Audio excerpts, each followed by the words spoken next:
There we go. Greetings, men. Hello, everybody. Hello, Hello Mgtow. Welcome to the Sunday podcast. We've got the esteemed Traversable and the honourable Heartbern. Hopefully, Messenger will be joining us later. We've got a few topics we want to discuss with you guys today. Obviously, there's been a few good Mgtow videos. CFM's done one, Steve Hoker. Hopefully, you guys have seen that one. Well, we want to hand it over to you guys. You know, you guys listening in on the chat. You know, what kind of things you wanted to talk about? We had in mind the post-apocalyptic scenario. You know, what kind of things men would be dealing with, and in particular, it'd be interesting to see how women would deal with it. I mean, I was talking to a Mgtow earlier today, and I was saying we don't really need to look far for an example of a post-apocalyptic scenario. For example, a war zone like Iraq or Syria right now. Them guys, they'll be in a situation where they'll be fighting for food and weapons. Also, we've got the issue of living alone. You know, if you're gonna implement the Mgtow lifestyle to its fullest, you will be spending a lot of time dealing with your own selves, your own thoughts, and like Heartbern says, are you guys ready for that? And you know, are there any advice we can give to guys who do want to go live that type of lifestyle? And obviously, Messenger's last video about addiction, in particular sexual addiction, we've linked it to the addiction to alcohol or drug abuse. I mean, that would be interesting. I mean, what do you guys want to talk about? That's my little intro there. I'm going to hand it over to Brother Heartbern. Take it away, brother.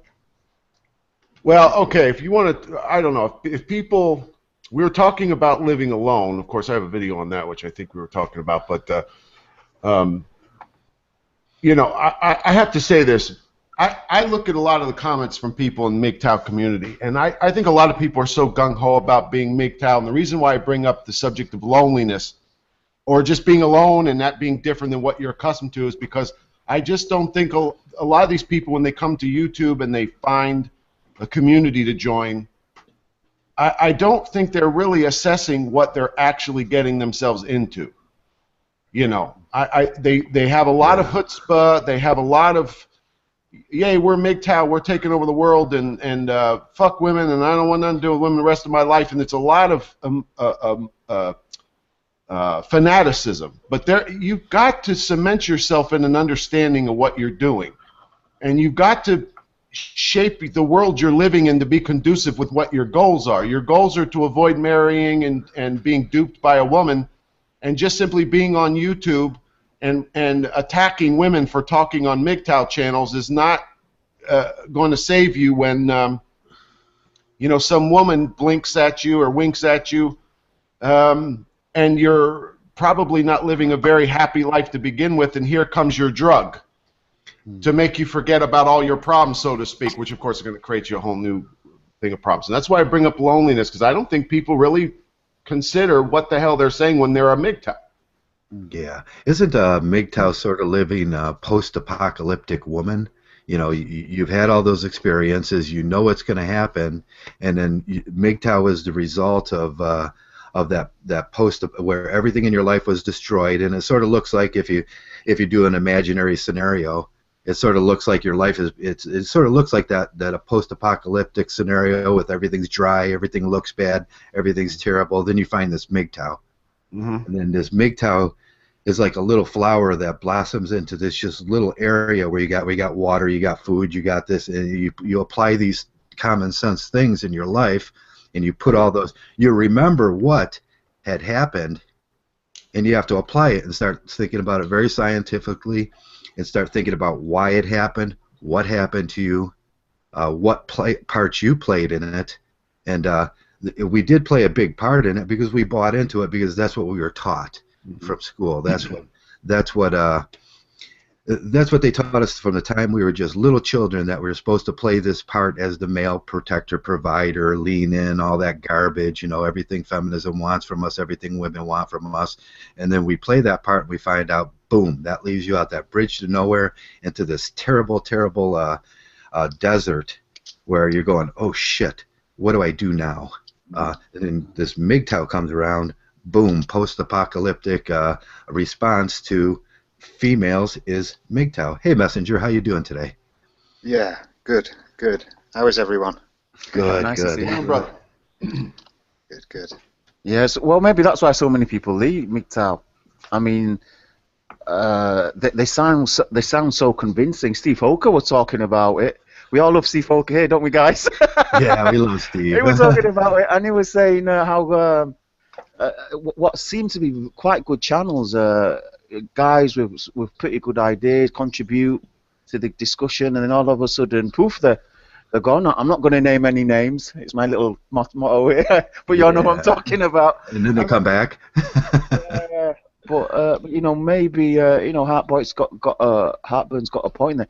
You know, maybe it's even worse because you know these guys like Yobi Axis and that other ding dong who goes around trying to find support for you know shits slinging at Mgtow, and these guys previously they declared themselves Mgtow, and now they're declared enemies of Mgtow. So obviously they found some you know some gynocentric position there and they've opted out of Mgtow. Now it's even worse for these guys. They're not.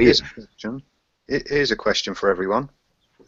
How many relapses do you allow these people? Because if you look at the nature of that, while I'm on the subject, while I've been reading about it, you're allowed a certain amount of relapses and say 2 or 3 before you finally kick a habit or adopt a new lifestyle. So how many relapses do we allow these people, if any, bearing in mind they've already came back and give us the finger and tried to damage what everyone's doing?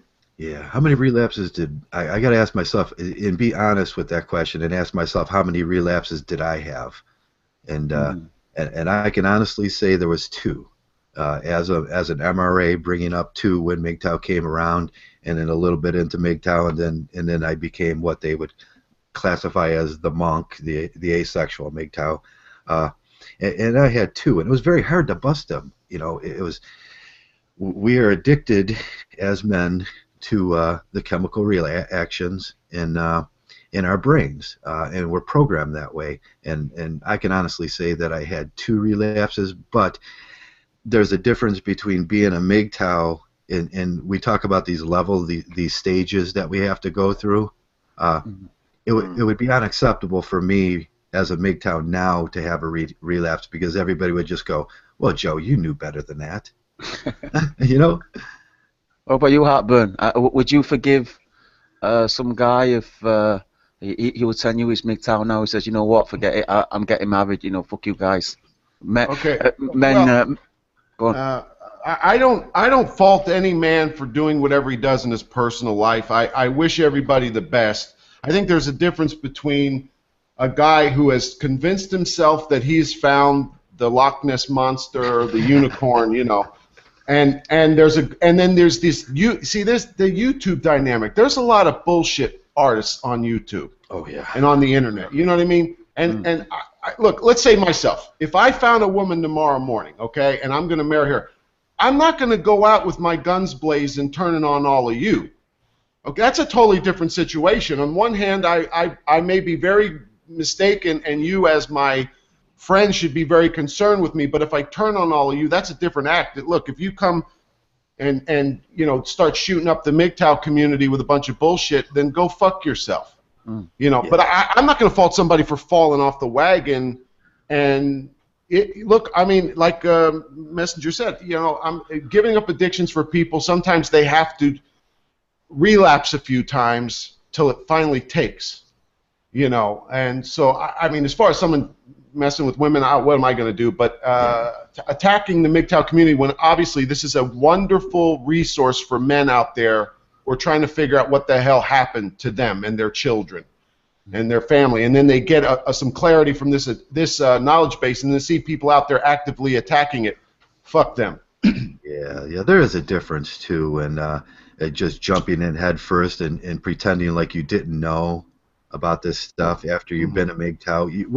What these people are saying, if they do that response, and they do that thing that they jump back in head first and said everything was wrong that I learned here. That's like saying I never learned anything while I was here.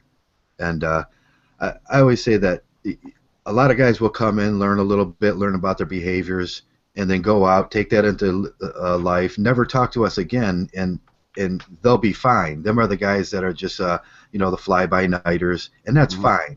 That's what we, as producers, that's what we're angling at. We want to touch these guys in a logical sense. They take it out into the world. You might meet one guy in the world, and he says, and you're thinking, man, he sounds like a Mgtow, and you go, good job, well done. But there's the guys that come around here as producers, and there's a difference between the producer and the viewer.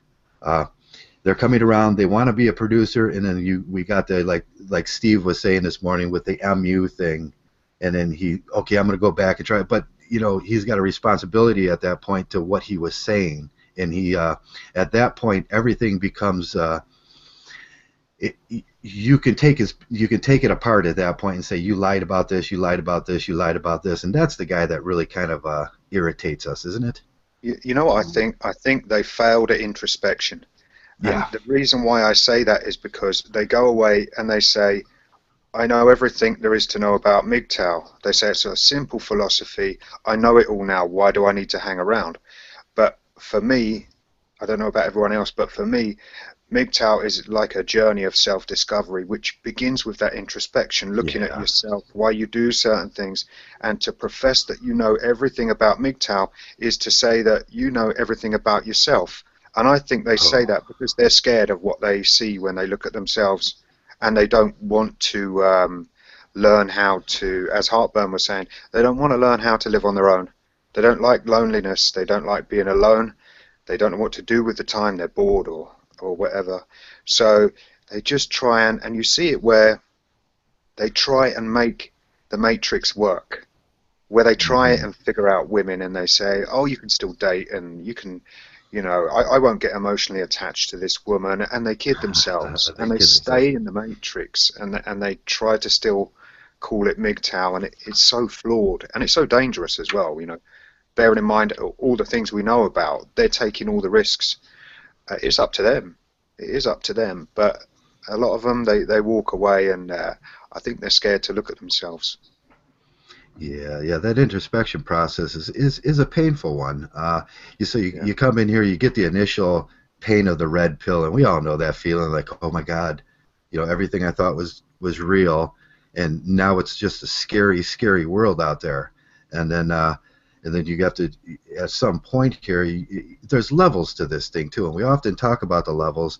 I'm working up my levels, and it's like levels in anything I would join or do, or any group I would want in the world. If I want to be a baseball player, I want to be the best baseball player. I want to be the third baseman, or I want to be the shortstop. I have to work at that to become that. And Mgtow is the same way, and we can't look at it any differently. The top level's a level 4 Mgtow, and everybody knows what that is. What is that? Level 4. Yeah, what level the hell 4. Is that? I never heard of this level. Yeah, level 4, level 5 monk Mgtow. This is still yet to be defined. Level 6 is a monk. Level 6. Yeah. Level 6 is a monk. Sorry about that. You guys the transcendent Mgtow. You're. What we're saying, they labeled it monk, and there's not really that label, and I don't know, but I'll embrace it if that's what they want to call us. But that level 6 is to say, I've excluded gynocentrism from my life totally. Yeah. And totally is a big word, isn't it? Yeah. I just want to pick up on TFM's point. I mean, it's true. People they think Mgtow is dealing with sexual addiction, women, dealing with that, but for any concept that as big as replacing a gynocentric life with addressing the what's that word now? The gynocracy. Yeah. Living with that, the concept has got to be complete. You've got to go into almost every single aspect of a man's life, from his financial, his mental, his spiritual, his family, his friends, his entertainment. These are the issues that not everybody can address, because we're still yet to have a totally comprehensive type of community where, you know, guys are coming forward from every expertise. We've got some excellent guys in here, no doubt about it. But I think there's still a lot of issues that we haven't touched upon. I mean, we are learning as we go along, and Yeah. Yeah, I'm they not sure never. it's possible, you know. I'm not sure to completely detach yourself from gynocentrism is possible because everything is saturated with it. You know, Yeah. Oh yeah. every doc when you look for references for research, anything like that, every document is completely infected with Right. gynocentrism. Even if it's been written by a man, it doesn't necessarily have to be the fault of the feminists. It's just the way people think, and it's everywhere. And then we go outside, the way people speak to people, the way that they treat you because you're a man, and you can't help but not be, you know, but be affected by it. It's in your life every single day. So we're more aware of it, and it can be Yeah. fucking unbearable sometimes. You know, when you just want to come back indoors and shut the door and read a book because you've just seen enough shit for one day. yeah, that's true. I mean, the gynocracy has seeped into every aspect of our culture, of our society, of our learning, of our upbringing. We basically have to rewrite everything. You know, we basically have to revisit history. We have to revisit our culture. We have to relook at our life. We have to relook at how the way we think. It is really a totally new way of life. What we're talking about. I mean, a new way of living your life, I should say. Yeah. Do you find And yourself replacing keywords in books and articles to make it more Mgtow sounding to yourself? And I do this all the time. I'll read an article from. I just read a book about female prostitution in India, written by a female. So what I had to do at that point is I had to. I wanted the information from the book, but I didn't want to read it in such a way that it came off as, and I won't accept feminism, I won't accept gynocentrism. So what I did as I was reading, and I find myself doing this, is mentally I'll just replace words with Hmm. MGTOW keywords. You can well, do for that in videos. If you take an old poem or an old anything written by a philosopher, you can replace words or you can rewrite the whole thing. If you Hmm. take a page of it, you can rewrite the whole thing and make it Mgtow. And then the more times you do that, you think, oh fuck, how many men and how much time is it going to take to rewrite everything? Because Yeah. everything is just written in that gynocentric manner. Yeah, but there's a lot of us doing that, and that's why we share these things. So if I look at that and I do a video about that certain subject I was looking at, and I rewrite it and then articulate it clearly on a video, and we do have to articulate these things clearly, uh, uh, then it's kind of like doing the work for the guys, and that's where the video producers they're very, you know, that's where you can learn from MGTOW. And there's a lot of us doing it now, and that's why we go from video to video to video producer to see what his aspect, his what he's saying about it, and then we relearn and relearn and relearn, and then it sort of becomes the Mgtow Wikipedia, doesn't it? Yeah. Sorry, Shining, I cut you off there before. Oh, did you? That's all right, brother. That's all right. I mean, I was just thinking about a phrase that is quite ingrained in our society, and that's sins of the father. I mean, where did Ah, this phrase come from? I mean, it's like it's got religious connotations, it's got cultural connotations, but it's quite prevalent in literature, in English literature. And I've been thinking about this for some time. I mean, what are they talking about? The sins of the father? They're talking about basically without going too deep into the religious side of it, but how men basically can't help but fall from grace. But as guys, you know, as guys that have seen, you know, life, a little bit of life, I'd say, I don't think that's a very good phrase to have. I don't think it's accurate in any sort of a way, because the sins of the mother is a oh, lot worse. I oh mean, yeah, how come there's no phrase sins of the mother? Just yeah, something like that. You know, it's like, like I said, we're having to rewrite everything. Yeah, it's like the term deadbeat dad, isn't it? You know, nobody Yeah. thought to mention deadbeat mums. I mean, you see it now more and more often, but you yeah, know, people still can't get their head around the notion of a deadbeat mother.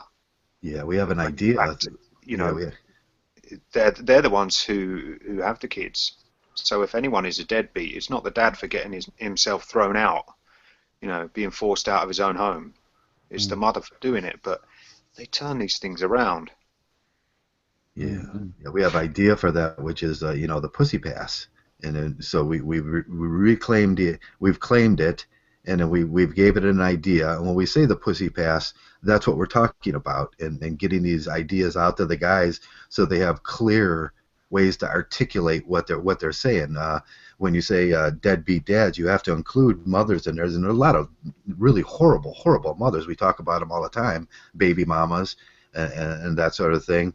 And they're given the pussy pass, and I know that's a hard, harsh word, but how else can we articulate it? Yeah. Well, they call people parents, don't they? When it suits them. If there's anything wrong, it's the fault of parents. Even though it's predominantly mothers. But like to single men out when they like to give us a bad name. This is why I think Mgtow is so important, and this is why I'm so I've embraced Mgtow as I have, because there is a big problem out there, and it's something that guys that have left Mgtow, they sort of go on that path where they're trying to convince themselves that what they did was right, because obviously the matrix, you can never escape from it. The gynocracy, you can't escape from it. No. It's everywhere. Everything you do, even if you're sat in your own house, there's going to be some aspect of it. Now, when guys leave Mgtow or they go on the rampage against Mgtow, for example, I won't name them names, so what I'm talking about. These guys, they convince themselves that all Mgtow is about is attacking women, and that's what they say. That's their main criticism about Mgtow. But these guys, they're trying to jump the narrative in that they're trying to dictate to other people, what Mgtow is about, and that's a very, very typical propaganda tool. Now the thing is, if we get into the mistake of engaging these guys and saying, we'll just leave you to get fucked over by women, we won't be able, we'll be going away from the main goal of trying to improve men inside so their life can improve around them. I think they need to just find out for themselves, because they've got so many ways of saying not all women are like that. And it's them trying to convince themselves, They say, for instance, people keep saying, but there are some good women out there. And you think, out where? In fucking outer space? Show me one. There are some good women out there. And that's just them. That's their wishful thinking. Mm-hmm. And they haven't found one, and they wouldn't get married. They wouldn't commit to a marriage for all the obvious reasons. So where are these good women they're talking about? They haven't got one. They go away, they get a girlfriend, and of course she's nice to them in the honeymoon period. Of course she's nice. But when she starts being a bitch, they come back, and they've got this loop. They're stuck in a loop, and the only out there is in their head. Yeah, there's some nice women in their head if they could just find them. Well, where are they? There aren't any. All women are like that, and it's just, I don't know, it does derail the conversation, and it does get in the way of what we're trying to do when we have to keep coming back into the Mgtow circle and telling people, stop talking like that. You're losing your mind. It's not like that. That's not the reality of the way it is out there.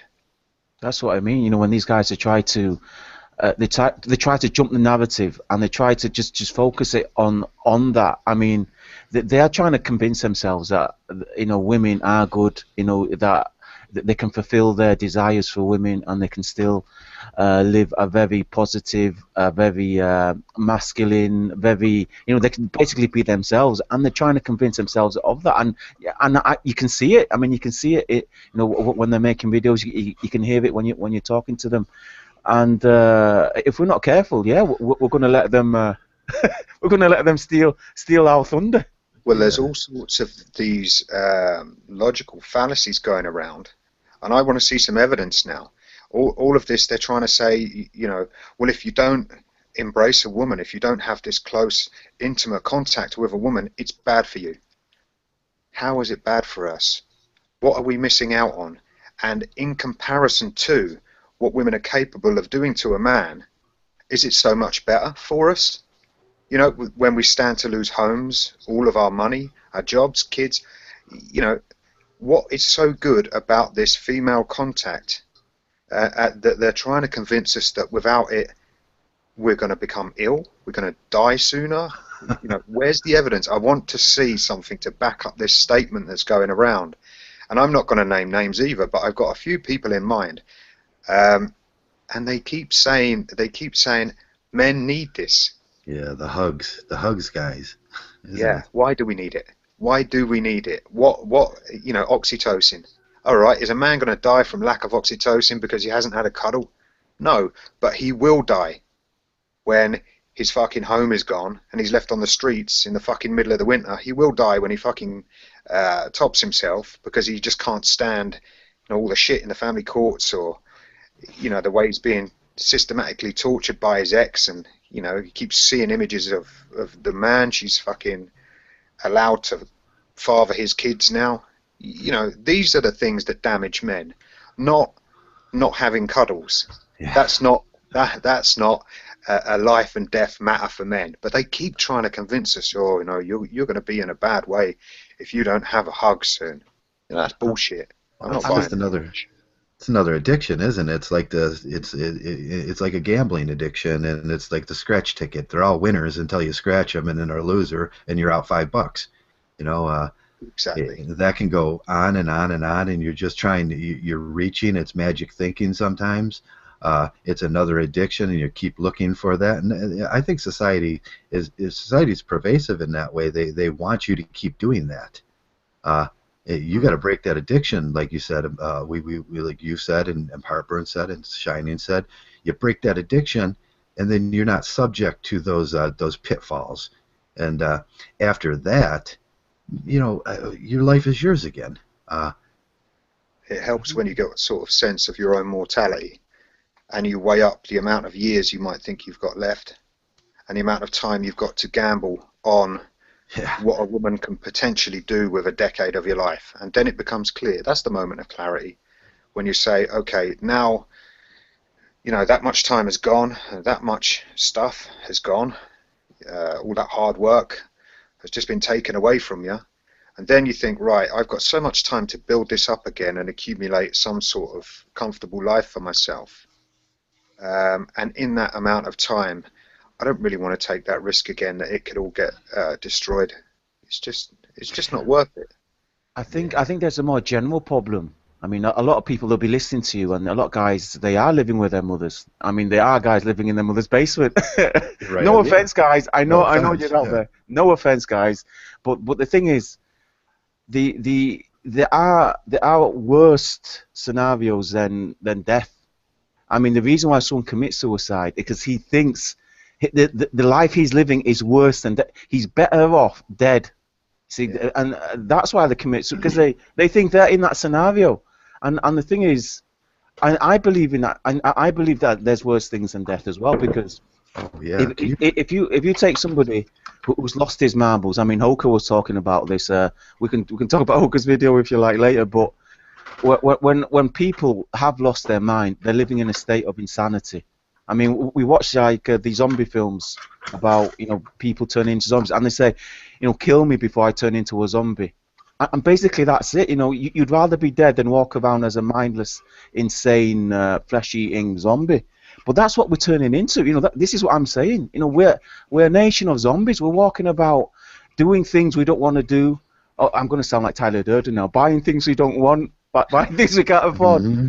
And this is it. You know, this is what I'm talking about. It's because we don't know who we are. We don't really know what we want. We don't know how to get. We don't know what makes us happy.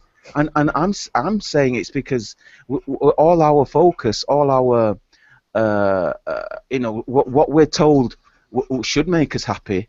You know, what the government says. Oh, you know, this is normal. You know, it's not working for us. You know, the system is not working because it's wrong. And this is what Mgtow says.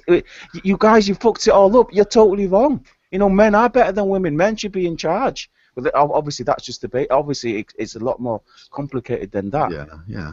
Can you imagine, you know, guys, the lack of empathy when I hear a radio pundit or one of these callous women saying, aha, this guy's living in his mom's basement. Can you imagine what it's like after you've been married and you've got everything stolen from you and everything, and they're taking 2/3 of your pay for taxes and child support, and you have to live in your mom's basement.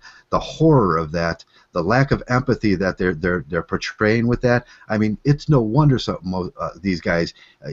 I'd come home if my mom was sitting there and I had to live in her basement. I'd fucking shoot myself. Exactly. I mean, Yeah, people. I Go did on. have to go back. I did have to go back after 20 years, and I'm so independent. I hated it. I really hated it. And it's a strange thing. Just very quickly, it's a strange thing to go back and live with your parents. I was there for 4 months while I was getting this place ready to live in because there was no carpet or anything here. But that's a different story. Going back to live with your parents is terrible because they degrading. speak to you the same way they spoke to you before you left. So you're a teenager again. You'll come out of your room and you're like a 40-year-old man, and your dad will come out and say, pick your towel up. Have you put your washing in the linen basket? And you look at him and you're like, fuck off, will you? Do you know what I mean? I'm fucking 40 I'm a now. grown man. I don't need you to tell me to clean my room, and it drives you mad because they try and treat you like a child again. So yeah, fuck me, it's not good. You can get some money together. That's the only good thing about it. Yeah, But you have to do that quickly. Yeah, Yeah. and then we get those same things that we talk about that men have to deal with their lives thrown back on you. You made a bad decision with that woman. That whole thing where it's all your fault. You made a bad decision. What did you do wrong? And you're trying to explain. No. She ran off with another guy. She took my kid, and then the government gave her everything. And the parents or the elders in that situation will be going, no, that doesn't work that way. And you're going, fuck no, that's a delusion you're having there. We when we articulate these things, we say these things for a reason, because that's the way society looks at these men, and it's shaming, and these men are hit and they're hurt, and what they really need is to get some Mgtow and get out of there and get their life going as fast as they can, and that's what Mgtow provides. Here's one thing I've seen. I did watch TV the other day. I don't watch it that often, but I did watch it the other day, and immediately it's like we were saying. You see this gynocentric stuff, and you think, "Oh, I can't take it anymore. I need to read something." But the adverts for life insurance, it's always the man sitting there at his table and the wife behind him, and she's looking at him as if to say, "Oh, you selfish bastard! Why haven't you got life insurance? What's going to happen when you die?"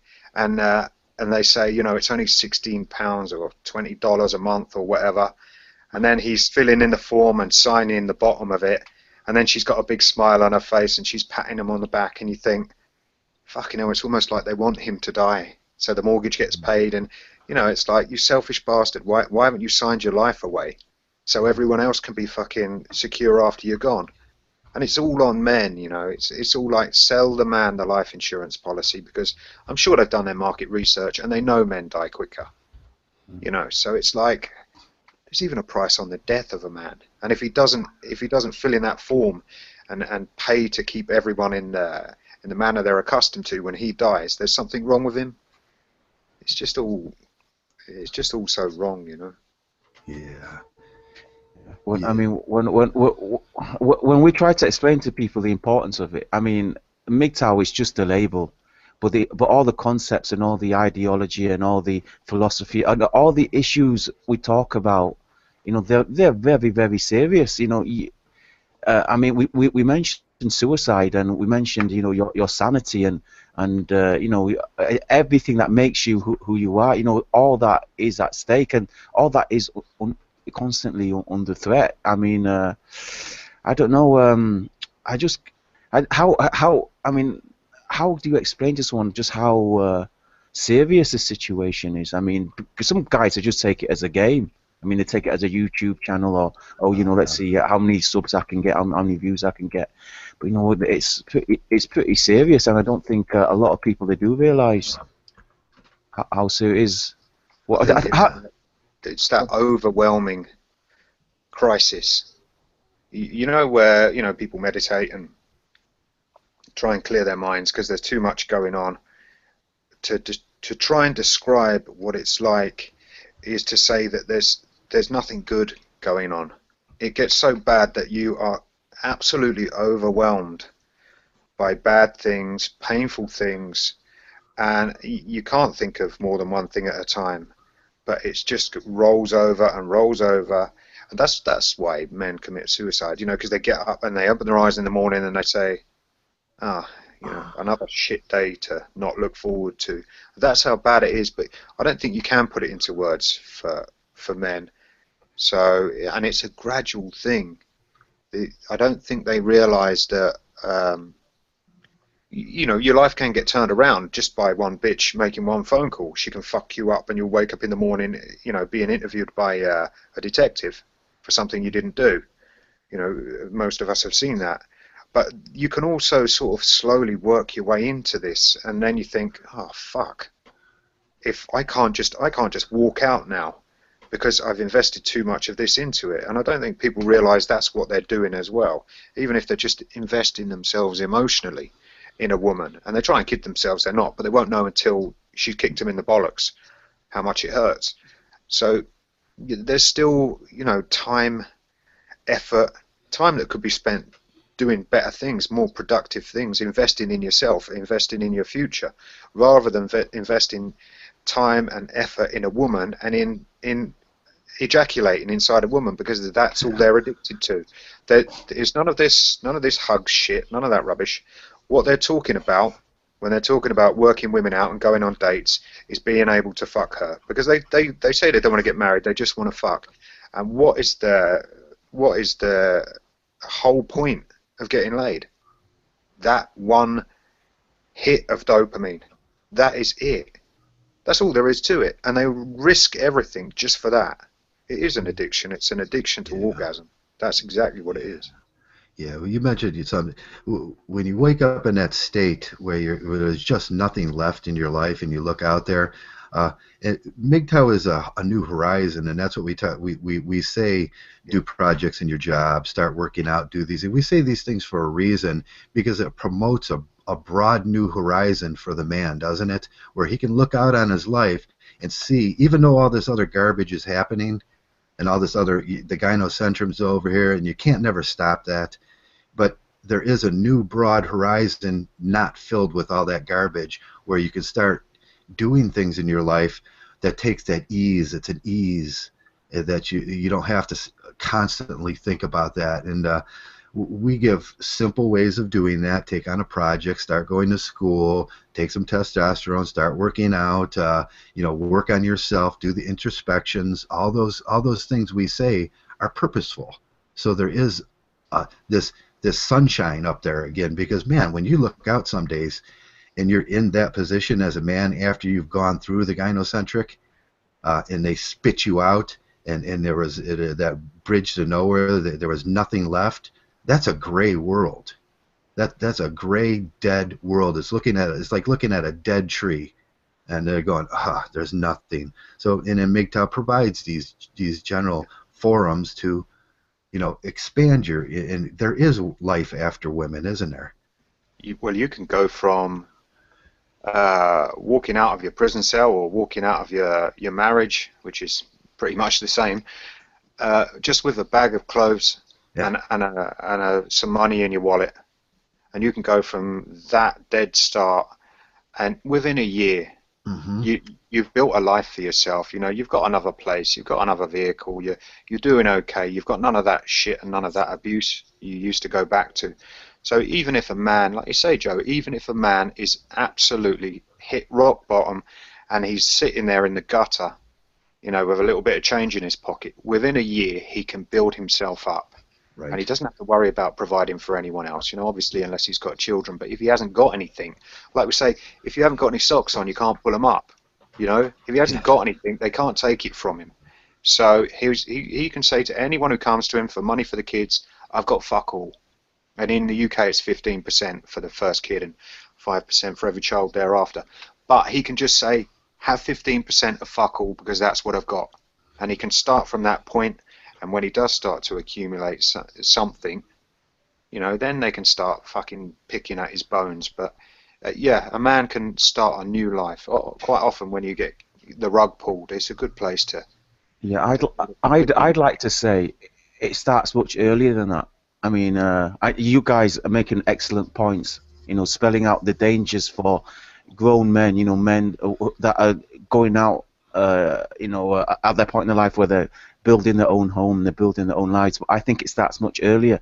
I think the danger is much earlier than that, and that's when, you know, boys, you know, children, they're taught this is how they should be, this is how they should act. You know, gallantry, chivalry, and how you need to behave a certain way, and how you should be happy when this happens, and you should be sad when this happens, and when, you know, children don't naturally act like that or feel like that, they feel like they're abnormal, and this is something I'm seeing across the spectrum. You know, people that are very, very confused, to say the least. At worst, they're insane. And I mean, we see these guys around, and we say, oh, you know, he's just an idiot. But, you know, I look at these guys, and it started at a very, very young age. When you listen to their story, it's like they had like an abusive mother, or they had like an abusive teacher, or there was some part of their childhood where their own human nature was suppressed, and they were told something which was wrong. Well, I just saw a video by Ian Bao. I really like his channel because he's just dead honest. And he was saying, you know, his mother said there were certain things he couldn't do. You know, I don't want to go into detail. If you go to his channel, you can watch the video. But I thought, you know, that's robbing someone of their identity at a young age, or in a you know, when a man's in his teenage and he wants to do certain things. Some people get stifled. And there's that stage where people build an identity for themselves, and that's when they're getting all this gynocentrism rubbed down, you know, shoved down their throat, and having their faces rubbed in it, and you've got to treat women a certain way, and that's when they build their identity. And I don't think we get access to. I don't think it was planned. I think it's just an unfortunate circumstance. But it's unfortunate that women are around when kids are building these identities. They're around in the schools, you know. Men are already kicked out, so men don't get a say in bringing up the kids, and they're brought up with that, you know, female view of life, and anything that's remotely masculine, they're told is, you know, is taboo. You can't do that. Well, Yeah. Cyborg has put it quite nicely. It's just a little spin on something we say around here, but he says life before women, Right. and you know, we have to build that man before he gets there. I think that this is an issue that you know, I think it's not addressed as much in Mgtow, but I mean it. Obviously, we pick up the pieces after. I mean, most of the time when guys come to us, it's normally after a tragedy, with the exception of I mean, I'm quite interested to hear what Heartbern has to say, because he didn't actually get screwed over like many men had to before they realised something was wrong. So, I mean, what's your view on all this, Heartbern? Well, I've always said I'm very fortunate. You know, I can't take credit for all the pitfalls I avoided, but some of them I can. I think there's enough information out there, even for somebody without the Mgtow community, to realize there's something wrong, at least, and they may not have the explanations for it. But you know, well, let me just say this. I think men don't. Well, men have been duped into thinking they're something they aren't, and therefore they're looking around at women thinking that women are more valuable than they are. And until we turn the whole damn understanding of what a man is and what a woman is, we're fucked. You can tell people to just be, you know, we're Mgtow, we're this, we're that, but the whole men have not been taught what the hell they are from birth, what they're capable of, and what women are. I mean, if you, okay, let me just, I'm going to ramble a little bit, but take a woman and take a man. Let's say the species, the human species, was a single gender. Okay, now we're going to make two genders. So we're going to take this one being that has all the characteristics of women, all the characteristics of men, and split them and make male and female. we got this idea that it was a 50-50 split. I mean, women are at best 20%, maybe 15% on every level, physically, mentally, and we let them walk around like they're goddamn, like gynocentrism, I guess is what we're saying, like they're royalty. Look how they dress. Look how their earrings, like, and they don't even. And if we saw that clearly, we'd realize what we were dealing with, even if we couldn't express everything. We're going right back to having to teach little boys and little girls, as a culture, the way things really ought to be. What a daunting task it is. It seems almost impossible, but. Yeah, we look at the importance of getting to the youth before they turn the age of 18 now, and we had a real a program of doing that, and we see a lot of the 15, 16-year-old boys coming in, and they had opinions about Mgtow. A lot of those are the boys we were talking about that really didn't get it, but in that process of doing what we're doing, a simple phrase like "bros before hoes" means so much. It's an idea. It's not just a phrase. It's an idea. And we have a lot of those phrases around here. And if we could just get those phrases to young men to spark an idea in their head of their own independent individual nature, then that's what sort of like we look at the after effect, and we have to deal with the after effect. But as we're doing that, we just drop a few phrases to these boys, and we know some of them aren't going to get them because they're full of testosterone. Let's just say them guys are, the boys are just running on pure woody. You know, it's testosterone and woodies, and they want to poke everything there is. But if we just simply insert a simple phrase like "bros before hoes" and hey, you know, those girls have cooties, and you know, stuff like, it sparks a little imagination in their head, and them are things that they're not going to get at school. Now, if they are a little, if they are intelligent, they'll start looking, and just by giving the simple phrase Mgtow, they're going to start looking at Mgtow, and then they're going to start getting all this information just piled on them. It's hard to dissect that information when you're a young boy or young man. Is there a way to make these boys realize that society will strip a man of his manhood? They'll emasculate him for certain things, or they'll try to do it systematically over time, try and feminize him. You know, so they can say "man up," you know, boys don't cry, all that sort of shit, and a man can be emasculated. He can have his masculinity taken away if he behaves in a certain way. But for women, it's not the same. A woman can act like a complete fucking slut and be praised for it. It's TFM. I watched a video by TFM this morning about the fat woman who got married, and then she lost a load of weight, regained her confidence, and just kicked her husband out. And you know, they shamed him and said he was jealous and all this sort of stuff. And they celebrated the fact that she'd found this young fucking painter, you know, who jumped in this man's fucking bed and shagged his wife. And they're all saying, "Oh, good for her, you know, she's lost weight, she's found herself a new man, and she's got rid of this deadbeat, jealous husband." They don't even strip a woman of her femininity. They don't even say this filthy whore has kicked her fucking husband out, the man who fucking, you know, gave her a home and stood by her for 20 years and supported her while she was losing all this weight. They just kick him to the curb, you know, rub shit in his face, and then elevate her for being a slag. And that's the way it is. The sooner boys realise that, the more they invest in anything they think they can be proud of, whichever way they do it, it will get taken from them, and then they'll get kicked in the bollocks as well, called less of a man, called jealous, called possessive, however they want to word it. And they need to learn, you know, and I think they need to call women out. But this goes back to the people these female apologists. Not naming any names, he was on last week, who say it's all the men's fault for enabling women to behave that way. I'm fucking sick and tired of that. I'm fucking sick and tired of people taking away accountability and responsibility from women as if they're still fucking adult children. They are not. They're grown-ups. And when they do something, they made the choice to do that. and there's consequences for other people, and if you take away that accountability, there's no guilt, there's no remorse, and they will never have to redress their behavior. If people keep making them think, you know, that there's nothing wrong with what they've done, they should strip them of their femininity and call them a whore, call them an old fucking scrubber, because that's exactly what these women are.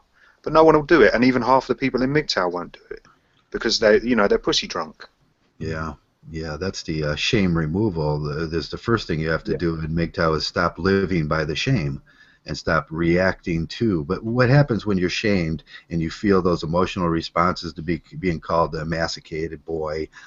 You feel those those responses of being called a deadbeat dad or all that. You react to the shame positively in the way that these people want you to react. So the first thing you do as a Mgtow is you strip away all that shame and you say, "Screw you! I'm not playing this game anymore."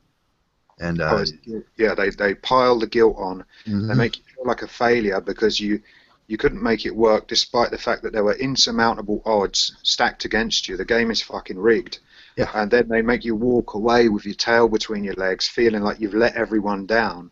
And that's where you see that altruistic suicide, where men go, "Oh, fuck, you know, I've let my family down, I've let my kids down, I'm not there to protect them," even though he couldn't do a thing about it. He couldn't do a fucking thing to stop any of that happening, because, you know, everything's just stacked against him. And they make men feel worthless, when it should be turned around. You know, they should kick the fucking woman out, say, "You get out, bitch, you know, you fucking selfish bitch, get out, get that bag, that fucking black sack, put your shitty clothes in it and fuck off out the door." That's the way it should be, but no one will do it. It's the monk's code too, and why we do this monk's code thing is because we have a little honor, we have a little self-respect for ourselves, and we you know, so many times in our life we've been told we're not allowed to say, you know, "Hey, that woman's just a filthy slut," but that's what she is. You know, they say, "Oh, ad hominem," all this bullshit, but if that's what she is, that's what she is. And you know, our code here is we call it as we see it, don't we? And that, right. You know, when you look at some socioeconomic circumstances, as much as 30% or 1/3 of kids, depending on how much of a whore the women are in that area, as much as 1/3 of kids, you know, their biological father is questionable. You'd never know the numbers without doing DNA tests for all of them. Yeah. That's the estimate. The estimate is up to 1/3, because these women, married or not, kids or not, living man or husband, they're fucking around. There's so many different types of semen in them, from all the things they get up to on this Friday night because they still want to fucking go clubbing for some reason, where, you know, when they've got fucking kids at home. You know, they just still need some fucking cock from somewhere. And they're dripping with fucking cum, you know. They don't know where it's come from. But that's how, you know, that's how they come up with these figures, like 33%, all right, 10% at the very least. But fucking 10% is bad enough. 1 in 10 kids, yeah, you know, we see those might stats. be the natural one. Yeah, they did those stats in England in that small town. And can you imagine being in that small town as a male and then having these stats come out about your town and finding that up to 40% of the children in that town don't belong to the biological father? Yeah. You go, "Oh, wow, man, that's a eye opener. That's a red pill moment there." You try and get a rebate on your child support as well. Yeah. You try and fucking backdate that. They'll laugh at you.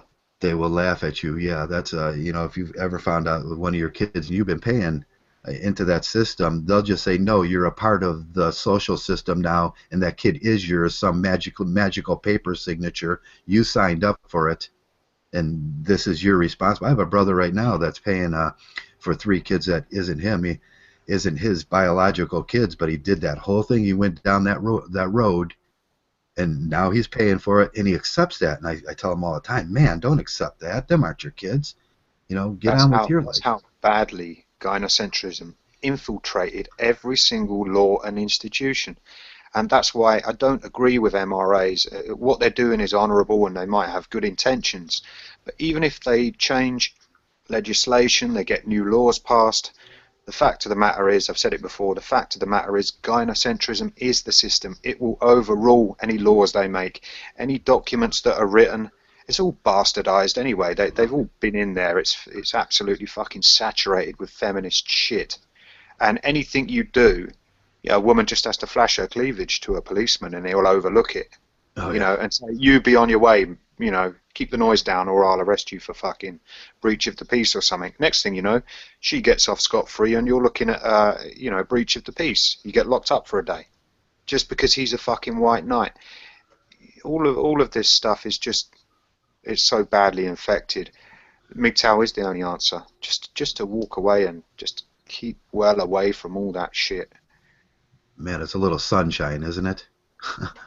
Yeah, it's like a little oasis there.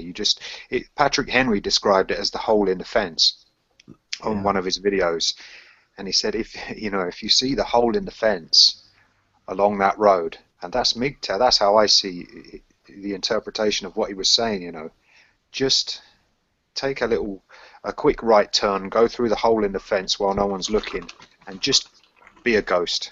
That's the best way to live. And be a ghost. The best way to do this is find out about Mgtow like Heartbern did before you take those steps. But we can't get to all those guys. And like I said, gynocentrism is pervasive in our society. We can't expect to get to these guys, all of them. And we're dealing most of the time with the guys that have been wounded terribly by this gynocentric thing and spit out. But we'd like to get to them. Yeah, we want to get to them, but you know they're not going to take these. When we have a lot of Mgtows that do very intellectual papers, you know, you hear Barbarossa and you hear TFM and you hear a lot of the guys, you know, explain it very thoroughly, very scientifically what's going on. But we're never going to expect to see a boys' class at the age of 14 telling them about this stuff in school, because they will never let it happen. Ideally, we would be able to reach, you know, boys. Obviously, it's the job of men to bring up other men. It is something that's lost in our Fatherhood. Yeah. Absolutely, but That's mentorship. That's the biggest of all of them. Fatherhood. Without that, everything is fucked. Yeah, I know. They killed mentorship and fatherhood, didn't they? They killed it. Right? That's the whole thing. When you say emasculating a culture or emasculating a man, you're taking fatherhood away. Yeah. His identity as a father and his place as being fathered, you know, as being properly fathered. That is the whole fucking ball of wax right there.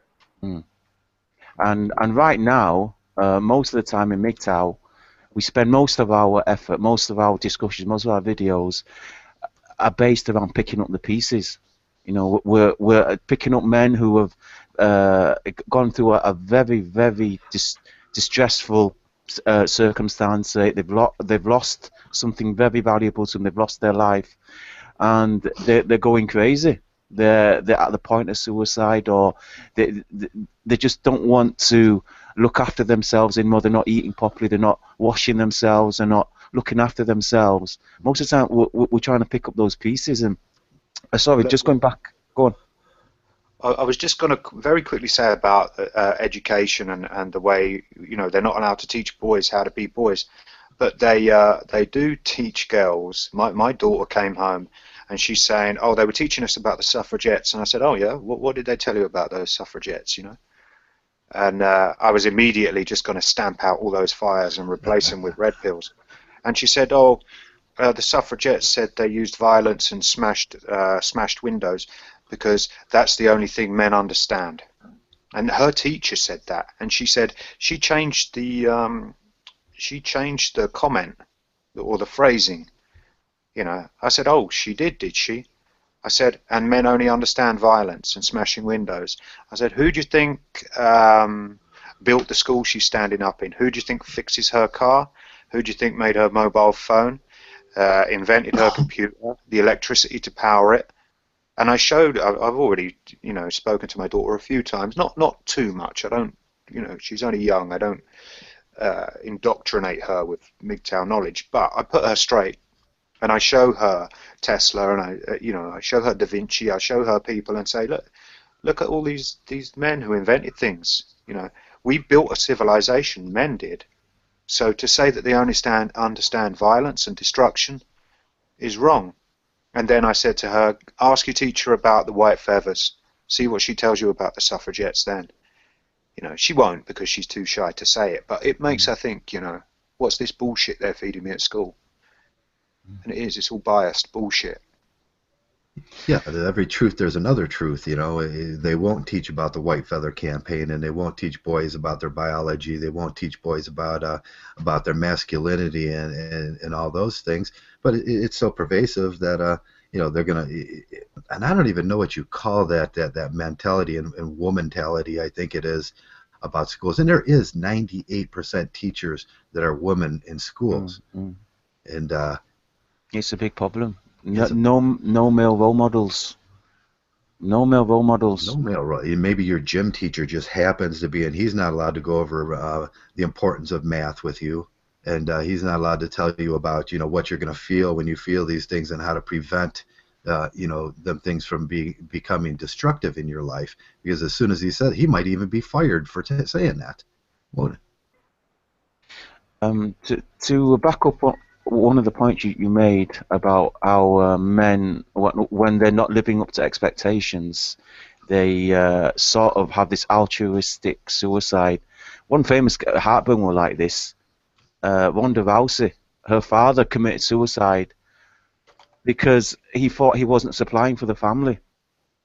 Now, what conditioning does a man have to go through where he thinks he has to commit seppuku because he's not sufficiently pleasing or supplying for the women in his life? It just shows you the depth of the problem that we're in now. I mean, it's not just about PUA and you know, learning how to cope with women. It's now men are brainwashed, are conditioned to think you're only worth anything if you're serving a woman. Now, guys will be listening to this and they're thinking, "Oh shit, yeah." I tell men this in my life, and it's like the first time that they've heard it. And I don't know. I mean, when I say we're picking up the pieces, men normally, the men we come across, this is the point at which we pick up. Ideally, we would be addressing, you know, the younger guys, you know, the children. But even then, I don't think we've got it right. I mean, for example, you said, oh, you know, beware of women, and women have got cooties. You know, I would say, you know, that's part of the problem. We're not treating children in thinking how, in thinking like they're little adults. So obviously, I mean, you guys must remember, you know, having childhood memories. You must remember certain talks and certain little phrases that you picked up from you know, profound sayings that you picked up when you were children. And children remember things like this. And you know, I would say, you know, maybe we need to start thinking about this. You know, how do we address the younger generation? How do we talk to them about? I mean, obviously saying, "Oh, women have got cooties," that's obviously a cliche. No, but, yeah, it's just a I cliche know, but that's a good example. That's a good example because we're treating it like the way we were taught and how we were brought up, but. You know, like I'm saying, you know, that's not working anymore. I mean, personally, I think I take a little boy and I would say, you know, right now you don't understand women, so there's a good reason why, you know, little boys and little girls, they don't get married. Yeah. Oh, look at a great little saying that we see all the time, and boys identify this in their life. You go to a party or something, and you see a man just being berated by his wife and everything, and then he gives in. You can look over at that point and see about 5 or 6 little young men from 12 to 14 looking at that and wondering. They're trying to dissect what happened. You can give them a simple little phrase like "happy wife, happy life," and say, you know, she's just goading them. That's a terror tactic that she's using. And then they get an idea in their head, and that little phrase starts the motors going, doesn't it? You see, it goes back to your original question, Messenger, when you said, how many allowances do you give for a Mgtow to slip up? Yeah. And that's actually quite a profound question. And you know, you guys are going to think I'm a proper libertarian Mgtow now. Proper but libertarian. yeah, I mean, I'm thinking, how do we address the younger generation? How do we address the guys?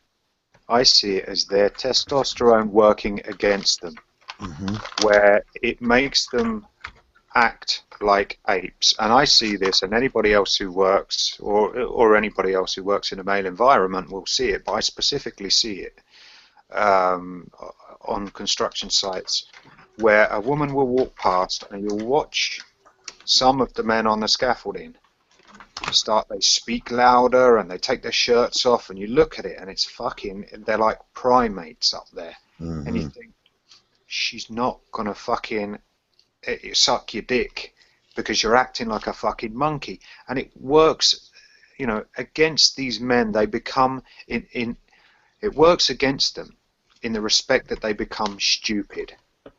Mm. And I just see manliness or masculinity needs to be defined as a level-headed, rational thinking, logical, intelligent man who's measured in his actions.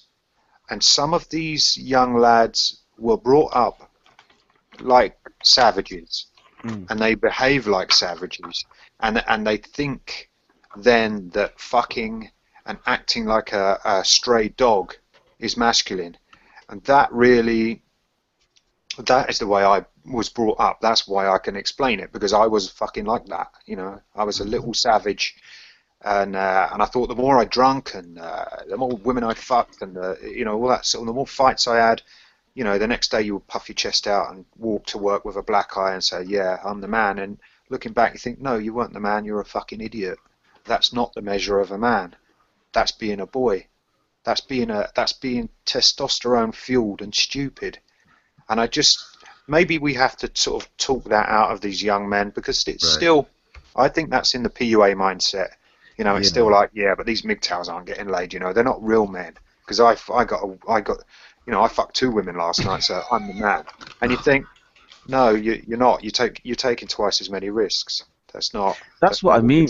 trying to say. It's built in our culture. It's right from the start. As soon as boys learn how to talk, they're learning this type of I mean, you refer to it as a dogged behavior. I would refer to it as a, no offense, CFM, as a monkey behavior. They're behaving like little monkeys, and it's sort of like encouraged amongst boys. It's like, well, this is how boys are supposed. They're supposed to ogle at women, and like you say, it makes no sense because they're not gonna impress the women by that anyway. But it's like, yeah, I mean, if we started off trying to sort of address them like young adults, future adults, to say the least, I think I don't know. I think that would be a good idea.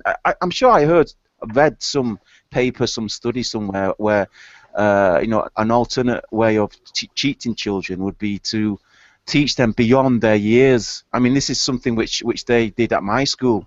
I remember. Right. The simple ideologies that we can give in Mgtow.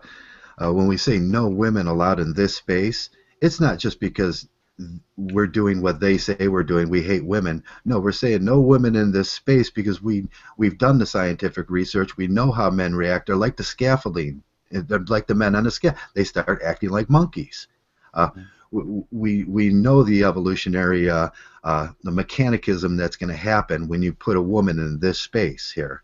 And it's an ideology, yeah. It's a simple ideology that we've figured out already here in Mgtow, and that's why we say in this room, no women in this room. Yeah, And we the don't go in guys, their fucking nail bars and talk about internal combustion engines, We We're talking should. about fucking shoes there. What are you doing here? And they want to come into our spaces and change the dynamics of the conversation. It doesn't work. But you see, there's a brilliant example there. I mean, Mgtow is an excellent experimental platform, because if a woman jumped in now with the 4 of us in here, we wouldn't start trying to chat her up and start wolf whistling. We wouldn't. Whereas normally, if you go to other hangouts, you will see them behave like that. right, yeah, we've And got it just goes to control of show ourselves. you The can monk unlearn way. it. You can Yeah, unlearn it. Mgtow can have a positive outcome after all. Oh yeah, well, I mean, we've seen it. They'll get her to show her vagina off and drink some piss, and that's what happens. Sorry, That's what guys. happens. There's the proof, and Yeah. that funny thing is still hanging around, and people are still entertaining it, which is disgusting. It's Yeah, disgusting. the monk's way is not just them giving a dig to us. The monk's way has a real scientific and real ideologies behind it, and it works. It works. It really works. We start acting in a manner that we're not going to react to these biological needs, desires. We're not going to be simps. We're not going to be manginas. We're not going to do that thing. We're not going to let shame get to us, and it comes from that. So we do these things. You know, we've already thought about these things, and I wish the guys could just jump some days from level 1 to level 3 at least, so they understand, and we don't get these arguments anymore, that we do these things purposely because we've discussed them, we've argued them out, we've come to the truth, and they work. So what's the mental block there? What is stopping them? Yeah. We always say cognitive dissonance. Okay, that's fine. And you can look at what cognitive dissonance is. You know, it's just that brain fart where they sort of say, I'm not going to accept your reality. I've got one of my own. You know, I can't envisage that, so therefore it can't be true, and I'll believe it when I see it. All of those things happen, but how do you bypass that? How do you get over that hurdle? Yeah. Hey, Heartbern, how do you? What do you do?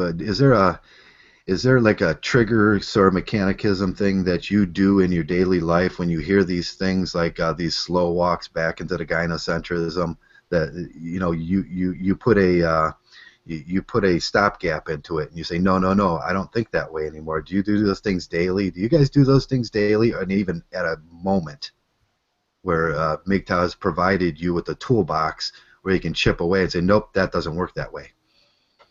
Honestly, I don't think about any of this. I just, for me, I just see women for what they are, and I see men for what they are. And why am I going to jump through a hoop to get to a woman? She should be jumping through a hoop to get to me. Yeah.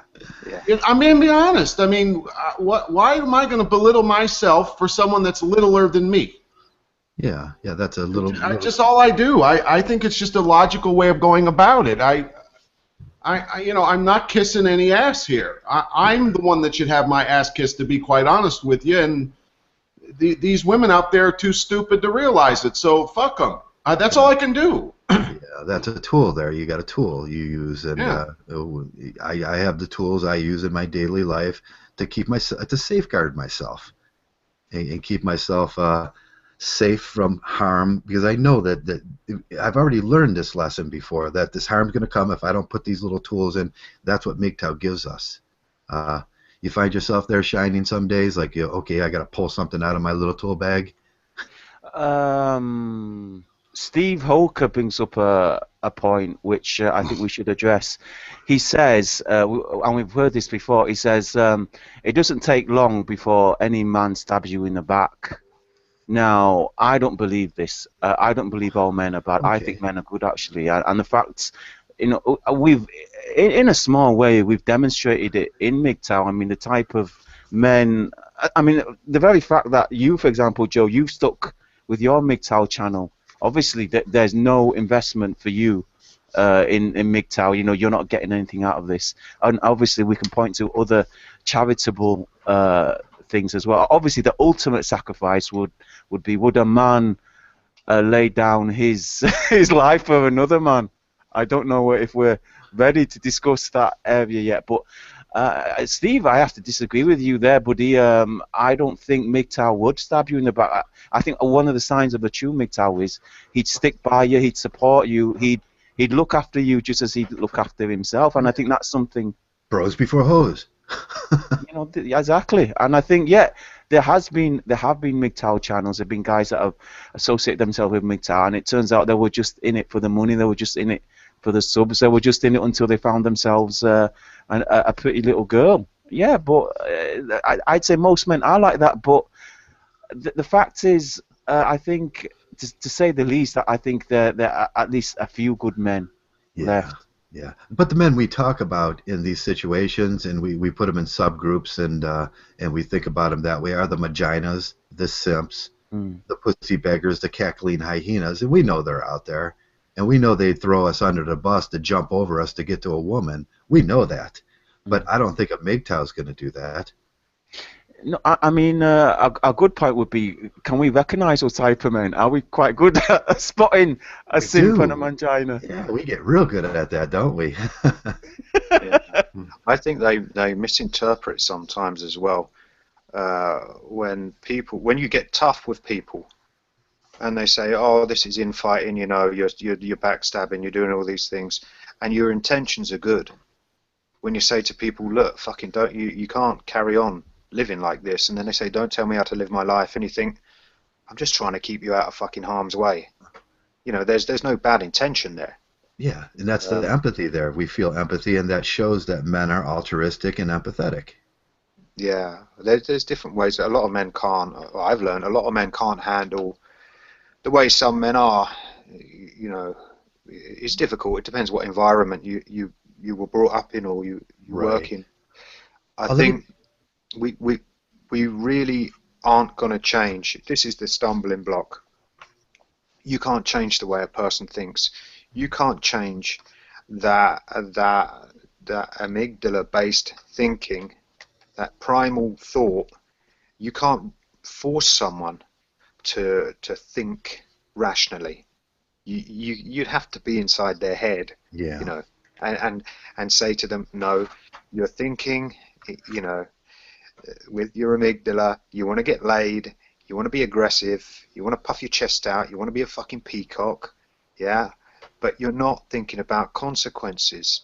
And it's like Heartbern says, well, the reason why, you know, I am the way I am is because I think about, well, that's the way women are, that's the way men are. But people don't get to that level of thinking unless they're a bit older, or some of the young men do think like that.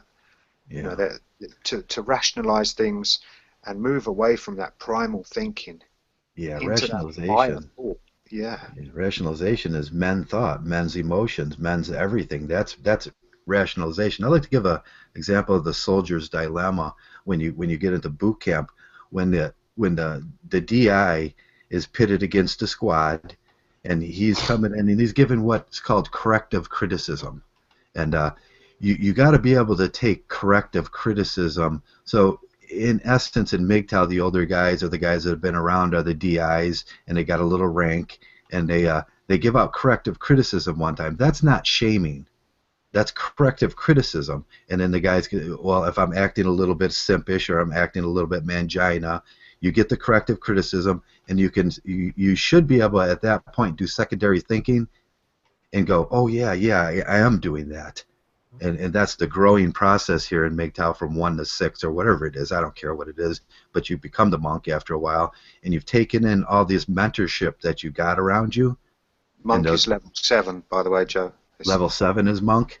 Okay. It gets That's all. tougher every day. Wow, they're putting steps in between these. Man, like that's crazy. I want to get them from level 2 to level 6 right away, and You and need give to out that level up. corrective. Yeah, But give out why that. can't some people take that criticism? Why do some people reject it? The You know, they special flower, the Merlinio, I think we're talking about here. That they've been, all kids get to play, and I'm a special child.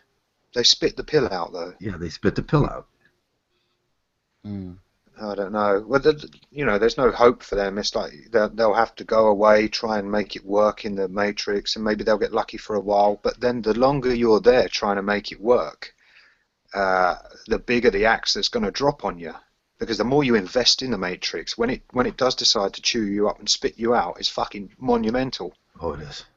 You know, the more of your hard work, time, effort, and the more years of your life you invest in it, reduces the amount of time you've got left for actually embracing the Mgtow philosophy and thinking, right now, if I do this and I cope with the alone time, and I do the introspection, and I look at investing in myself, and I'm honest about myself and try and learn about why I do certain things, then you can build on yourself for yourself. But I think the people who spit the pill out and go back, the more times they go back and the more opportunities they waste going back trying to make this fucked Yeah, up matrix work, that's valuable time lost. right. That goes back to your original question of how many chances do we give guys? Yeah. Yeah, how many? Well, we give them as many as they need because there's no getting kicked out of Mgtow, is there? Nah. Nah. Well, Yeah, well, it's who you are, isn't it? I mean, it's like Warhorse said, you know, if they're going to throw that patch in your face, you know, they better come with a fucking good reason to want to wear it again. And if right. someone's humble and they come back and they say, look, you know, I fucked up. I let my dick make all the decisions. I got a girlfriend and she fucked me over just like you said she would. And people aren't going to say, ah, you silly cunt, we told you, you know. You might get a couple of those. Yeah, maybe. Everyone will say, all right, well, you know, we've all been through that shit. Just try not to fucking go back there. Yeah, That this was a time bad. listen a little deeper this time. Listen for the messages behind the messages, the ideas behind the ideas. They're just not phrases. They have whole complex imagery and messages in there and an ideology. Just a simple little phrase that we gave them could protect you. Those tools, you know, in life that you need and build your toolbox as a MGTOW. And So where does this come from where people say, you can't tell me how to live my life? And that you've never once said that that's what they read into it, but you've never once yeah, said you have to do this. They just spit that comment out and say, don't fucking tell me how to live my life. Who do you think you are? And you think, I wasn't telling you how to live your life. I'm just telling you what could possibly happen if you live your life that way. You can go and do it if you want. It yeah, doesn't fucking bother me.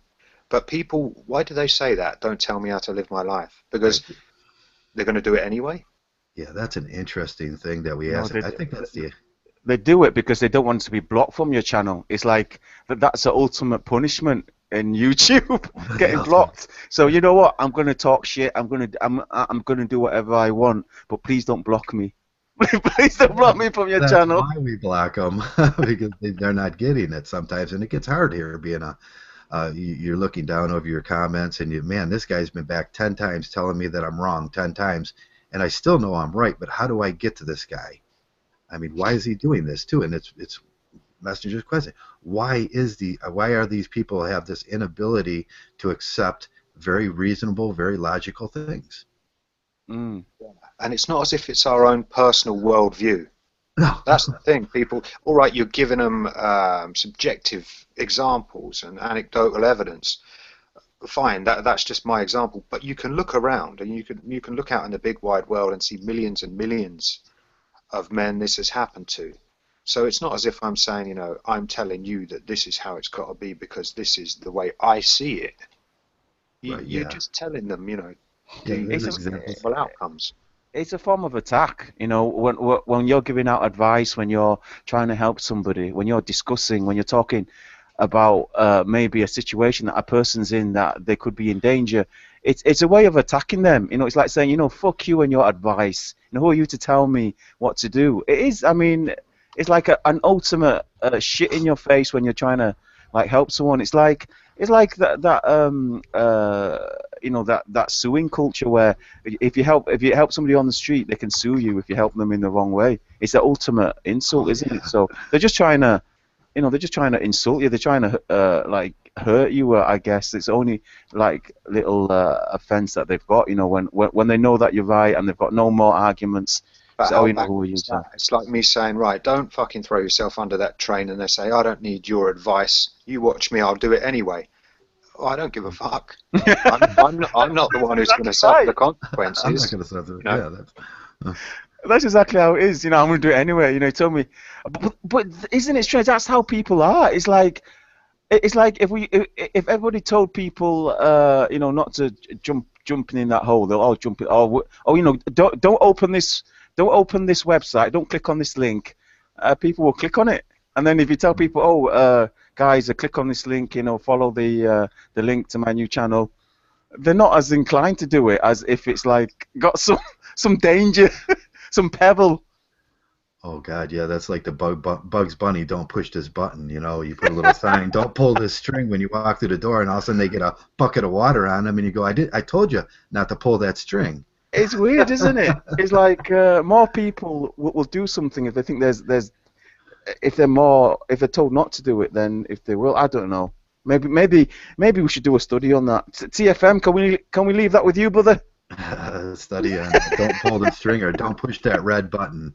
Yeah. Yeah. Yeah, there are button pushers in this world, aren't there? You got that little red button, you got to flick it up, and it's going to set off a series of nuclear missiles, but he's just sitting there going, I got to push it. I got to push it. Wow.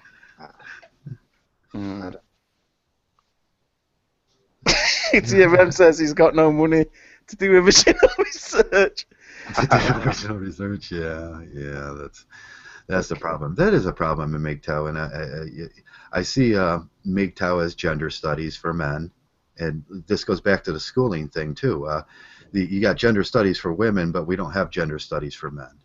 And a lot of the producers and a lot of the guys that are really intelligent guys don't get paid to do this. But when you look out at feminism, you just type in feminism, guys. Go there, a job search, feminism, and then you're going to get 1,000 jobs for feminist inputs into companies and all sorts. And they get paid for it. It's them lighter than air jobs that they're getting paid for to introduce feminism into society. But as soon as you say male rights, no, don't get it. Yeah, it's true. I mean, in my city alone, I mean, you're right. If you go through the job boards, I'm sure. Well, I know for a fact. I know in my city there's a lot of female-only posts. You know, there's a lot of posts where if you're a woman, you will be. I mean, it's something we talk about. But, I mean, to actually see it, on the vacancies and so forth. It is quite a strange thing to know, and there's hardly any male-only employment these days. Hardly any. Yeah, we see gynocentrism all the time in our society. Hey guys, if you want to see gynocentrism in action, just go to your local Aldi's and get in a line with a bunch of women and see how slow that line moves. Mm-hmm.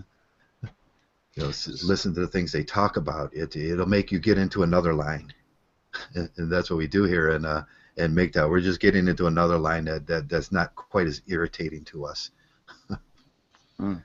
So what other topics did we have for today? Oh yeah, topics. I had written them down here, but I think we covered a lot of. Heartbern, any issues that were plaguing you this week? Anything you saw this week that amazed you? Well, can I make a prediction? I believe Ronda Rousey's going to make a comeback. That'd be interesting. I'm telling you, because humility is the path to greatness. That girl got humbled, and that's not a bad thing. Everybody's saying, aha, obviously she was being an arrogant bitch, but how are you going to respond when you're under that kind of a spotlight? And that girl worked her ass off to get to where she was, and she got a lot of attention too quick, and her head got away. But she's been humbled, and the first time she appeared in public, she was humble. There's two issues I'd like to say on that. Number one, doesn't it just go to show you how fickle the general public is? Mm-hmm. They dropped her like a stone. I mean, you read the comments; they're calling her the worst thing out there. Whereas before she lost, just goes to show people love a winner. And now Holly Holm, she's the new darling of MMA. Yeah. Darling of MMA. Well, Holly's going to probably have a couple of matches before Ronda comes back, so maybe it won't even be Holly that will have the belt. But I'm telling you, whoever Ronda goes up against, Ronda's going to win. She's going to be the champ again. I'm willing to bet some Mgtow money on that, you bastards. You're just going to bet on that, yeah. I'm telling you, she's going to be the new. It's humility. Humility. You've got to. What did a messenger say earlier? What does it take to get these people to give up all the stupid shit that they believe? Most people need it. This is why you guys ask me. I've never been through the meat grinder of divorce and all that stuff. How do I live this way? Listen, people can't make that conversion unless they get the ass whipping of life. Some people cannot change unless they get their ass beat. They had no father when they were kids to smack them when they needed it. And Ronda Rousey got an ass whipping, and she responded to it properly, and she will be a champ once again. You heard it here first. You heard it here first. Well, I'm going on record, and I'm saying that's not going to be the case. I'm saying Ronda Rousey. How dare you? Come You on. need to get yourself down to bookies in the morning then. Put your money where your mouth is. I'm going to. I've already got money on Carbon Sports right now. I'm ready to load up on that girl when she gets back to the You'll get a octagon. good price now as well, wouldn't you? If you get in there early, you'll get a good price on it. Oh my God, they're gonna put real bad odds on her, and I'm gonna make a killing. Okay. Yeah. And here's why I think that the champion, she's not going to go back. Number one, Holly Holmes, she is amazing. She's got skills. Oh, so coming now out of you're this. talking. Now you're hyping Holly Holm. Okay, and second of all, Ronda Rousey, she's gone down that road of films. She's dedicating her time. She's she's lived that lifestyle now. She's lived that. How do you put it? That glamorous lifestyle, and she's lost that. I'm gonna sound cliche, guys. Sorry about this. She's lost that eye. The eye of the tiger. Eye of the tiger, yeah. She's lost it. She's lost the spirit. She's lost that hunger. And I'll tell you, the same happened to Kung Lee. You remember Kung Lee? The Vietnamese MMA fighter. He was amazing. Okay. He was kicking out. He was kicking Frank Shamrock. He was going down the ranks. He was beating everybody. And then he got offered like 3-4 films. And then he was just never the same again. He just lost it. He got fat, was eating caviar, and I think that's what Ronda Rousey is going through now. That's why I'm saying she's not going to beat Holly Holmes, or she's not going to get that. She did a very gynocentric thing too, didn't she? She started doing the sex poses and everything. Yeah, Right. no, she was buying into it. Yeah, she started doing the sex pose to appeasement. I just read an article on Bleacher Report about why is Ronda Rousey so why are men so fascinated with her? And then I looked at the picture that they presented, and she was like, she had this really skimpy. If it was a Speedo, it was, and then you could almost see everything. And she went right into that, the body makeup. You can tell she had the spray on her, the bronzing spray and the whole thing. And then they touched the picture up, and that appeals to men. And then all of a sudden, okay, they're back on. So we got the men back on now. And then she did the marketing properly. Sorry, Joe. A good comment on the chat there. Someone says there's always porn after MMA. She can get into porn. No, sorry, guys. No, yeah, I don't know if she's dropped that far where she's going to have to do the impromptu porn video. No, but the fact is that she can make just as much money not getting beat up. Yeah, obviously she goes in that ring and she's gonna get, torn up, a real beating, not like a slap down the cheeks. She can make more money now, can't she? She can make more money. If she just walked away and did a modeling career and an acting career, she would make 10 times more than she's ever going to make. But with her, I think she's coming back because she wants to prove that point. She has a little testosterone in her, probably. Yeah, she had a father. She's got her father had to commit suicide because he was so ill and didn't think he was worth anything anymore. But she has a discipline that makes her very different than most women. She almost has like an ethic that's like a man. Her whole life she's been working to make herself into something. And she wasn't trying to be a hot blonde. She, now for the camera she is. Yeah. And she got her ass whipped, and look how she responded. She's humble, and she's going to be the champ. Yeah, in a very male-centric way, because she did have a father influence in her life, or at least that father influence that died stuck with her. Right. I think it was just enough to make the difference in why she's not a dipshit girl, the way most girls are. Mm. Well, I don't know if it has humbled her. I'm not so sure. She was on Saturday Night Live, making, doing a little bit of comedy. That's always a disaster for women. But I'm not so sure it has humbled her. And you see, this is the problem when you rise to the top. You get all these arse lickers that are going to be worse for you than your worst enemy. I mean, at least your worst enemy pushes you into bettering yourself. Whereas if you're surrounded by arse lickers, they're going to constantly be uplifting your ego, and they're going to be turning you into that. What did you call it? The heartbern. What kind of girl was that?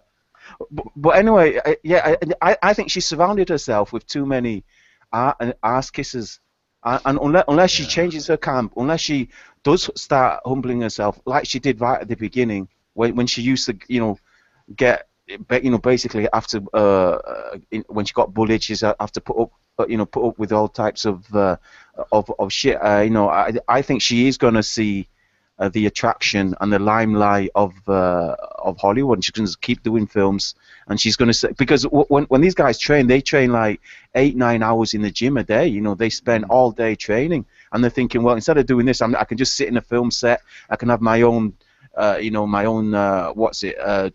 dressing room and stuff like that. And I think it just softened her up. And I saw this with Kung Lee as well. Amazing fighter. He just. Do you think men look at her like a breeding prospect? I mean, let's get those eggs and let's get some Conor McGregor sperm and mix those, and then I can just start breeding these little kids, No. Do you know what it is? It goes back to what we were saying earlier, and this is a good social experiment. When a girl has her father's influence on her life, she can turn out to be more manly than some of these emasculated boys. Oh yeah. Oh yeah. But if we look at that from a social science perspective, how much more of a man would some of these emasculated boys be if they had their father's influence? If you can see the effect on a girl and it can turn her into a good MMA fighter, what's happened to these boys who haven't had that father's influence? How much of a different world would it be if they hadn't kicked all the dads out of the households? Yeah. How much more productive would we be? How much better off would the economy be? How much further progressed in technology would we be? And we got all these feminized boys. What are they going to do? They can't even wipe their own fucking asses. So what are they going to do? You know.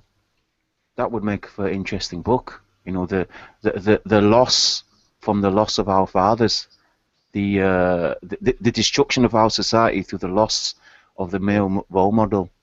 That would make a interesting stuff. Yell about it. I think that's can we leave that with you, TFM? Is that all right, brother? Yeah, I'm gonna give you another project. Yeah. Cheers. We appreciate it. And that. Turd Flinging Monkey says Heartburn is a little too into Ronda Rousey. Just because I would leave Mgtow for Ronda Rousey does not mean. Is she the Noalt? Is she the unicorn? Is she a unicorn? That's my unicorn right there. Okay. She's pretty amazing. I have to admit I love me some Ronda Rousey. She's going to be the champ. She's going to be the champ. Bitches. Okay, but yeah, what if you met Ronda Rousey and all of a sudden she's in your house, and we know women act 10 times worse when they're in your house than they act in public. If they give a little sign in public, it's 10 times. And you get her, and all of a sudden she's throwing pots at you, and beating you up, and yelling at you. I have a gun. I'll shoot. Yeah, that's what gets men in jail, and it's that shock aspect. When you do meet the Noalt there, and you thought, man, and this is what we go back to, when I met my wife, and I'm sure Messenger and Shining, I thought I had the Noalt there. Man, I thought I had that Noalt. We all did. Yeah, we all did, and we brought him into our house, and she's throwing pots at me, changing my towels, yelling at me 24/7, and then I thought, wow, what happened there? It's not what I thought. The illusion was over. The mask dropped, and there it was. She wasn't Ronda Rousey. She was a troll.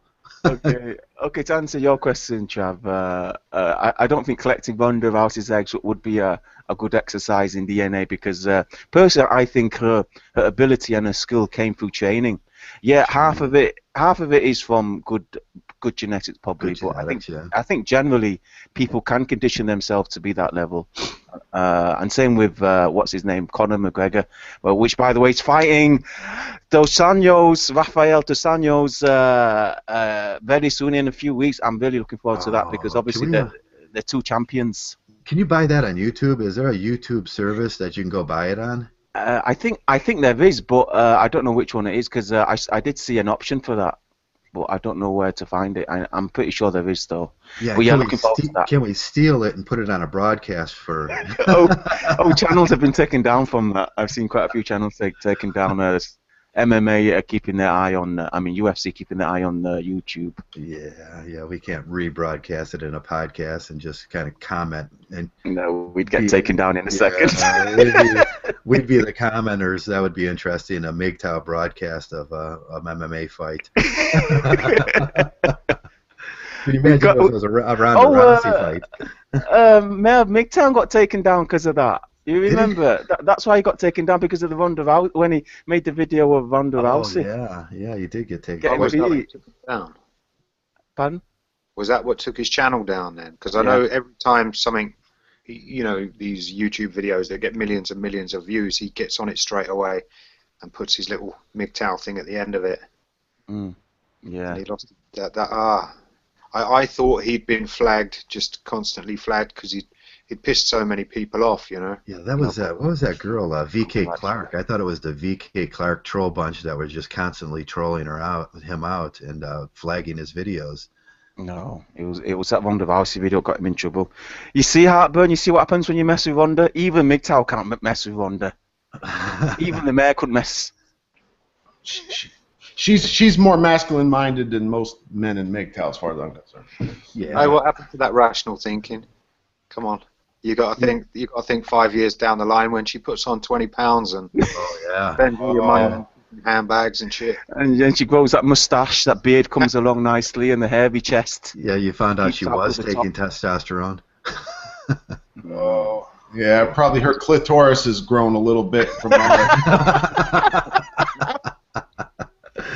No, but they all turn into that. Talk don't about they? Rhonda now. I'll stay with my girl Rhonda. I'm gonna be a mangina for Rhonda. That's it. All right, buddy.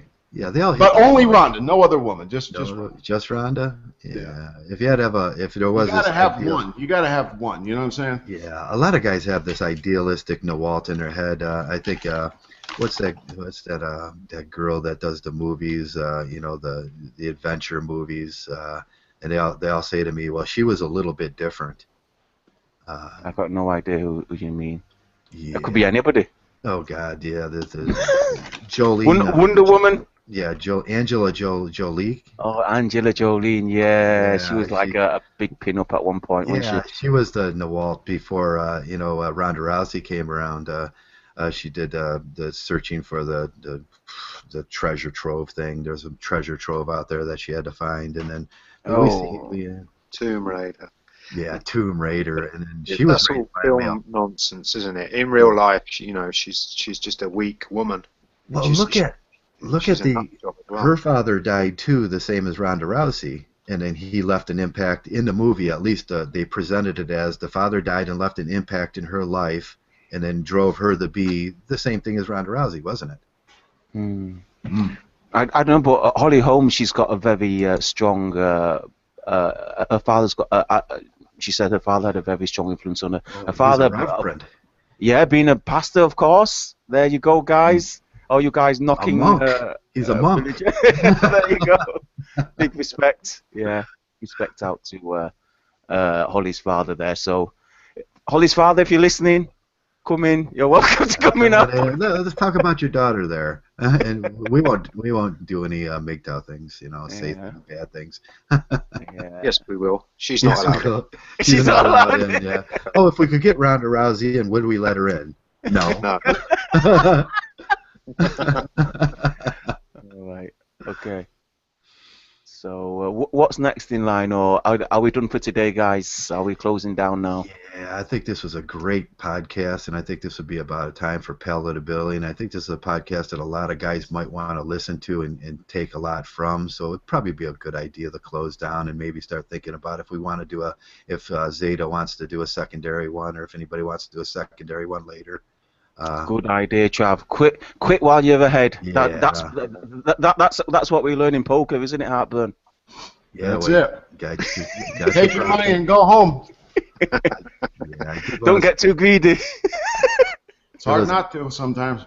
It was an excellent podcast, guys. Excellent podcast, and we talked about a lot of really good things. You can kind of watch the progression of Mgtow and listen to the whole thing and watch it. We can tell you what to do, and we're not telling you what to do. We can show you and instruct you and say what has happened to us and how to avoid these things. But we can't. We can take a horse to water, but you can't make them drink. Yeah. And, Can we talk about the Jews before we go, or is that? No, we're not going to get on the Jew subject. Oh, to answer Eric, yeah. I was going to talk about some of the movies. I can't remember if I talked about them last time with what's his name, Denton. I was going to talk about Southpaw last week on The Big Short. Oh, guys, check it out. You guys remember National Lampoon's Vacation? Yeah, they come out When with they go to another one. Hollywood, they've redone it. They've redone it using thingy's son. I can't remember his son. You know that one, Chevy Chase. You know that Chevy comedy. Chase, son? Oh, No, they've he done it. didn't Yeah, have a yeah. son? Not his literal son, but the son in the Oh, actual thing. yeah, Yeah, they yeah, draw a character son. Okay, yeah, they yeah, did and do that one. yeah, Vacation and Burnt, of course, about the chef. I watched that as well, but yeah, sorry, Vic, no time to talk about those films today. You'll have to tune in Okay. for Go another to portion. Stefan Mullinex and see how he destroys Making of a Murder. That guy is such a pussy bagger. I hate him now. Yeah, I hate him too. Welcome Okay. to that. You, Molyneux. Arsehole. Asshole, yeah. Well, let's just. I I wanted to prefer give that that. last shout out. I hate you, Stephen Mullinex, for Get off you, buddy. All right. Okay, and with that, I think we'll stop this broadcast and think about doing another one. If we do later on, it'll be about 4 o'clock. We can bring in a few other guests and or stick with the same crew if they want us to come on again. And thanks a lot, men. I appreciate each and every one of you. I love you. I want you all to get what you deserve in this life, and that's being a king in what you do. I want you to be a king in what you do. Amen. Amen. And be better men, be good men. You don't have to be pussy beggars and wimps and manginas like the single mothers want you to be. And with that, we'll end this broadcast. Thanks a lot, men. I love you.